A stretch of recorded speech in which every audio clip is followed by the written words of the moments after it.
قیام کرتے ہوئے، رکوع اور سجود کرتے ہوئے اپنے راتوں کو گزارتے ہیں۔ اللہ فرماتا ہے تتجافى جنوبهم عن المضاجع يدعون ربهم خوفا وطمعا ومما رزقناهم ينفقون۔ اللہ والے وہ ہیں جو جن کے پہلو ان کے بستروں سے الگ ہوتے ہیں، دن میں اور رات میں 5 وقت کی نماز پڑھتے ہی پڑھتے ہیں، نوافل کا اہتمام کرتے ہیں، ساتھ ہی ساتھ رات کو اٹھ کر کے اللہ کی عبادت کرتے ہیں۔ جب دنیا خواب خرگوش مست ہوتی ہے، دنیا کے لوگ میٹھی میٹھی نیند سو رہے ہوتے ہیں، اللہ والے راتوں کو اٹھ کر کے شب بیداریاں کرتے ہیں، تہجد گزاری کرتے ہیں، اللہ رب العالمین کی عبادت کرتے ہیں۔ اللہ کے حبیب جناب محمد رسول اللہ کا فرمان ہے کہ افضل الصیام بعد رمضان شہر اللہ المحرم وافضل الصلاۃ بعد الفریضہ صلاۃ اللیل، کہ تمام فرض روزوں کے بعد اللہ کے نزدیک سب سے پسندیدہ روزے یہ ماہ محرم کے روزے ہیں۔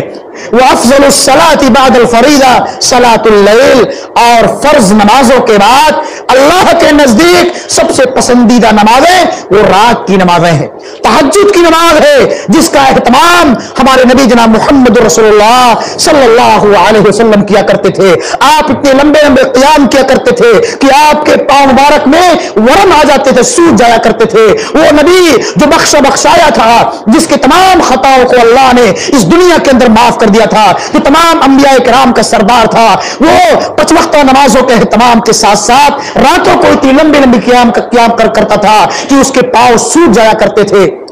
صحابہ کرام رضی اللہ عنہم اجمعین اور اما عائشہ رضی اللہ تعالیٰ پوچھتی تھی کہ اے اللہ کے رسول، آپ تو بخشائے ہیں، پھر بھی آپ اللہ کی اتنی عبادت رات میں کیوں کرتے ہیں؟ اللہ کے حبیب فرماتے ہیں افلا اکون عبدا شکورا، کیا میں اللہ کی مزید عبادت کر کے اللہ کا مزید شکر گزار بندہ نہ بن جاؤں؟ کیا میں اللہ کی عبادت کر کے مزید اس کا شکر گزار بندہ نہ بن جاؤں؟ یہ اللہ کے رسول کی تعلیم تھی، اور اللہ کے حبیب فرماتے ہیں کہ اللہ نے میرے تمام خطاؤں کو معاف کر دیا ہے، تمام غلطیوں کو معاف کر دیا ہے، لیکن میں ایک دن میں اپنے پروردگار سے 70 اور ایک روایت کے اندر 100 سے بھی زائد مرتبہ اپنے گناہوں کی اللہ سے معافی اور بخشش طلب کرتا ہوں۔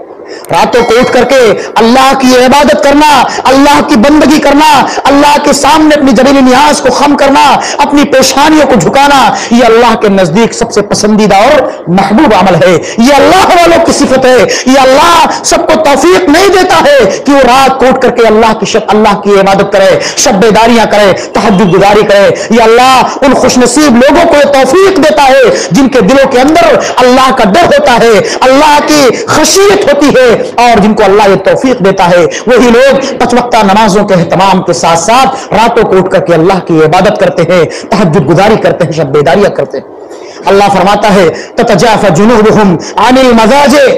يدعون ربهم خوفا وطمعا ومما رزقناهم ينفقون، کہ وہ رات کو اٹھ کر کے اللہ کی عبادت کرتے ہیں اس امید کے ساتھ، اس خوف کے ساتھ، اس لالچ کے ساتھ کہ اللہ تو میری ان تمام خطاؤں کو معاف کر دے، تمام گناہوں کو معاف کر دے۔ اے اللہ تو ہی ہمارے گناہوں کو معاف کرنے والا ہے، تو ہی ہماری دعاؤں کو سننے اور قبول کرنے والا ہے۔ اے اللہ میں تیرا خطا کار بندہ ہوں، تیرا گنہگار بندہ ہوں۔ اے اللہ میں تیری بارگاہ میں حاضر ہو کر کے اپنی پیشانیوں کو جھکا کر کے، اپنے ماتھوں کو ٹیک کر کے اللہ میں تجھ سے توبہ اور استغفار کرتا ہوں۔ اے اللہ میں تجھ سے اس بات کی امید رکھتا ہوں کہ تو ہی ہمارے گناہوں کو معاف کرنے والا ہے، تو ہی ہماری توبہ کو قبول کرنے والا ہے۔ اللہ رب العالمین قرآن کریم کے اندر ارشاد فرماتا ہے کہ اے میرے بندو، جنہوں نے اپنی نفسوں پر ظلم و زیادتی کی ہے، تم اللہ کی رحمت سے نا امید مت ہو۔ قل یا عبادی الذین اسرفوا علی انفسہم لا تقنطوا من رحمت اللہ ان اللہ یغفر الذنوب جميعا انہ هو الغفور الرحیم۔ اے میرے بندو، جنہوں نے اپنی نفسوں پر ظلم و زیادتی کی ہے، قتل و خریزی کی ہے، گناہ اور معصیت کے کام کیے ہیں، تم اللہ کی رحمت سے نا امید مت ہو، اللہ کی رحمت سے مایوس مت ہو۔ لا تقنطوا من رحمت اللہ ان اللہ یغفر الذنوب جميعا انہ هو الغفور الرحیم۔ اللہ تمہاری تمام خطاؤں کو، تمام غلطیوں کو معاف کر دے گا، شرط یہ ہے کہ بندہ اللہ کی بارگاہ میں آئے، نادم اور شرمندہ ہو کر کے اللہ رب العالمین کے دربار میں آئے ہے اپنی جبینی نیاز کو خم کرے، اپنے ماتھوں کو ٹیکے، اپنے دامن کو پھیلائے، اپنے ہاتھوں کو پھیلائے، اللہ بندے کی تمام خطاؤں کو معاف کر دے گا۔ انہ هو الغفور الرحیم، اللہ تو غفور رحیم ہے، ارحم الراحمین ہے، وہ بندوں کی خطاؤں کو معاف کرنے والا ہے۔ وہ تو چاہتا ہے کہ میرے بندے آئے، میری دربار میں آئے، حاضر ہو کر کے اپنی غلطیوں کی معافی مانگے۔ وہ پروردگار جو عرش پر مستوی ہے، وہ صبح اور شام ہم گنہگار بندوں کی خطاؤں کو معاف کرنے کے لیے، ہم گنہگار بندوں کی خطاؤں کو معاف کرنے کے لیے صبح اور شام عرش سے اتر کر کے آسمانی دنیا پر نزول فرماتا ہے، اور ہمارے سامنے اپنے ہاتھوں کو پھیلا کر کے ہم سے کہتا ہے کہ اے میرے خطا کار بندو، تم مجھ سے اپنے گناہوں کی معافی مانگ لو۔ صبح کو گناہ کرنے والے شام کو توبہ کر لو، شام کو خطائیں کرنے والے رات کی تاریکی اور تنہائی میں گناہ اور معصیت کے کام کرنے والے تم مجھ سے معافی مانگ لو، میں تمہاری تمام خطاؤں کو معاف کر دوں گا۔ یہ اللہ رب العالمین کی ذات ہے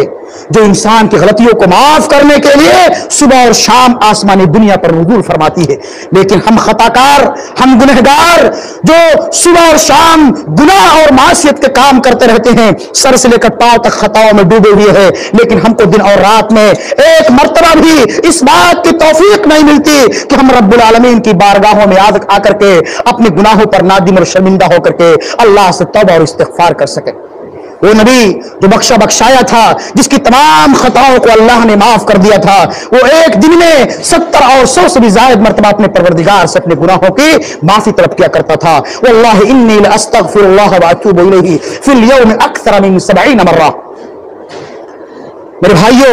اللہ فرماتا ہے کہ تتجافى جنوبهم عن المضاجع يدعون ربهم خوفا وطمعا، اللہ والے اپنے پروردگار کو ڈرتے ہوئے پکارتے ہیں،